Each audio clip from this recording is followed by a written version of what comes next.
தாய் தமிழ் உறவுகளுக்கு வணக்கம். தமிழ்நாடு முன்னாள் முதலமைச்சர் சபாநாயகராகின்றார். தமிழ்நாடு முன்னாள் முதலமைச்சர் சபாநாயகராகின்றார் என்ற தலைப்பில் இந்த காணொளியை நாம் காண்கிறோம். 2026 தமிழக சட்டசபை தேர்தல். திமுக, அதிமுக, தமிழக வெற்றி கழகம் இந்த 3 கட்சிகளுமே ஆட்சி அமைக்கும் என 3 விதமான கருத்து கணிப்புகள் வெளிவந்துள்ளன. இதில் திமுக அமைச்சரவை பட்டியலை தயார் செய்து வருகிறது. திமுக சார்பில் தமிழ்நாடு முன்னாள் முதலமைச்சர் ஒருவர் சபாநாயகராக ஆக உள்ளதாக கூறப்படுகிறது.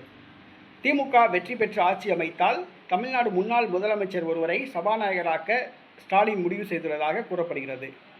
தமிழ்நாடு முன்னாள் முதலமைச்சர் ஓ பன்னீர்செல்வம் 3 முறை தமிழ்நாடு முதலமைச்சராக இருந்தவர். அதிமுக சார்பில் வெற்றி பெற்றவர். ஏறி வந்த ஏணியை தூக்கி வீசிவிட்டு தற்பொழுது திமுகவில் அரசியல் லாபத்துக்காக இணைந்துள்ளார். போடி தொகுதியில் அவர் போட்டியிடுகிறார்.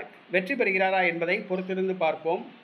ஆனால் திமுக வெற்றி பெற்றால் ஓ பன்னீர்செல்வம் சபாநாயகர் என மு.க. ஸ்டாலின் முடிவு செய்துள்ளதாக கூறப்படுகிறது.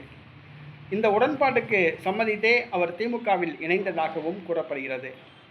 சபாநாயகராக ஓ பன்னீர்செல்வம் பொறுப்பேற்றால் அவர் சிறப்பாக செயல்படுவார் என திமுக நம்புகிறது. அவருக்கு பொருத்தமான பதவியாக இருக்கும் என திமுக கருதுகிறது.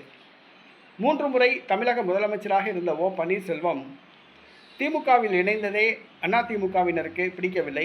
தற்பொழுது திமுகவில் அவர் பதவி வகிக்கப் போவதும் அதிமுகவினருக்கு பிடிப்பதில்லை. இந்த சூழ்நிலையில் வருகிற சட்டசபை தேர்தல் முடிவு திங்கட்கிழமை வருகிறது. போடி தொகுதியில் அவர் வெற்றி பெறுவாரா என்பதை பொறுத்திருந்து பார்ப்போம். போடி தொகுதியில் அவரை தோற்கடிக்க திமுகவினரே களமிறங்கியுள்ளனர். அதே நேரத்தில் அதிமுகவினரும் களமிறங்கியுள்ளனர். தற்பொழுது ஓ பன்னீர்செல்வம் இலவு காத்த கிளியாக உள்ளார். முதலில் அவர் போடி தொகுதியில் வெற்றி பெற வேண்டும்.